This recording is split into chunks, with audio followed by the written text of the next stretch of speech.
Mga kapuso, wala mang bagyo, patuloy na nagpapakawala ng tubig ang ilang dam dito sa Luzon. Tig-isang gate po ang nakabukas sa Ambuklao at Binga Reservoir sa Benguet. Base po yan sa latest monitoring ng Pag-asa.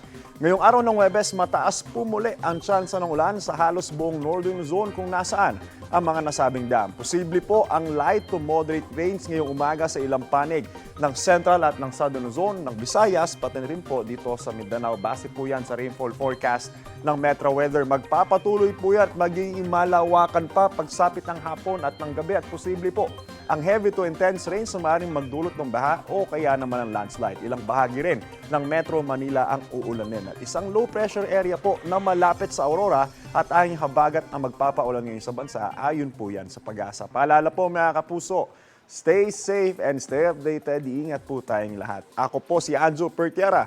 Know the weather before you go. Para mag-safe lagi, mga kapuso.